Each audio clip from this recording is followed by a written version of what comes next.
নমস্কার।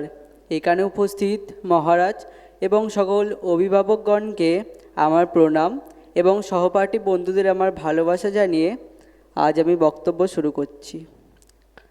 স্বামীজি বলছেন, আমরা যে কোনোই কর্ম করি না কেন, সেই কর্ম আমাদের মনের ওপর একটি প্রভাব রেখে যায়। এবার কর্ম হলো দুই প্রকার, এক মানসিক কর্ম, দুই শারীরিক কর্ম। স্বামীজি এও বলছেন যে শারীরিক কর্ম করার সময় আমরা যতটা বেশি সচেতন থাকব, তার চেয়ে অনেক বেশি সচেতন থাকব আমরা মানসিক কর্ম করার সময়। কারণ মানসিক কর্মের প্রভাব বহু দূরব্যাপী। তাই মানসিক কর্মের সময় আমাদের খুব বেশি সচেতন থাকতে হবে। সকালে ঘুম থেকে ওঠা থেকে শুরু করে রাত্রে ঘুমাতে যাওয়া পর্যন্ত আমরা বিভিন্ন রকম কাজ করি এবং সেই বিভিন্ন কাজের প্রভাব বিভিন্ন রকম আমাদের মনের ওপর পড়ে এবং এই প্রভাবগুলোকে আমরা শাস্ত্রীয় ভাষায় বলি সংস্কার। এই সংস্কারগুলি আমাদের মনে জমতে জমতে আমাদের চরিত্র তৈরি করে। গুরুজনেরা আমাদের সবসময় বলেন ভালো সঙ্গে থাকতে ও ভালো সঙ্গে মিশতে, কিন্তু আমরা কখনোই এই বিষয়টি ভেবে দেখিনি। কিন্তু তারা কেন বলতেন তা যদি ভেবে দেখা যেত তাহলে আমাদের অনেক উপকার হতো। আমরা যদি খারাপ সঙ্গে মিশি, খারাপ কথা চিন্তা করি এবং খারাপ কথা শুনি, তাহলে আমাদের মনে খারাপ সংস্কারের সৃষ্টি হবে এবং সেই সংস্কারগুলি আমাদের মনে খারাপ সংস্কার সৃষ্টি করবে এবং সেগুলি আমাদের খারাপ কাজ করতে বাধ্য করবে। তখন আমরা চাইলেও আর ভালো কাজ করতে পারবো না, কারণ আমরা সেই সংস্কারগুলির হাতে পুতুলের মতো হয়ে যাব।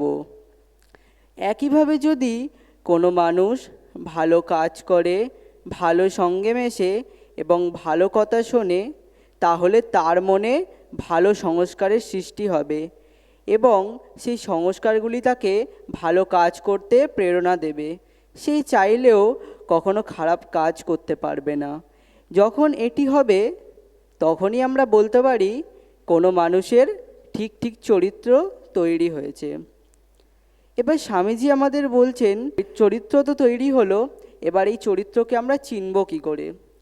এই চরিত্রকে চিনতে হলে আমাদের কোনো মানুষের বড় বড় কাজ না দেখে তার ছোটোখাটো ও সাধারণ জীবনের কাজগুলি আমাদের দেখতে হবে।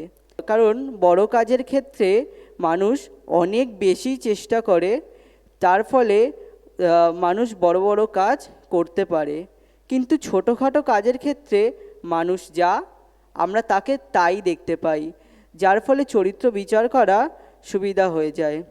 যেমন মানুষ কার সাথে কেমনভাবে কথা বলছে, কেমনভাবে আছে, এবং যদি খুব সূক্ষ্মভাবে দেখতে যাই মানুষ কিভাবে বসে আছে সেটাকেও যদি ভালোভাবে দেখা যায় তাহলে তার চরিত্র বিচার করা সম্ভব। এবার চরিত্র তৈরি করার সময় আমাদের জীবনে অনেক বাধা ও বিপত্তি আসবে।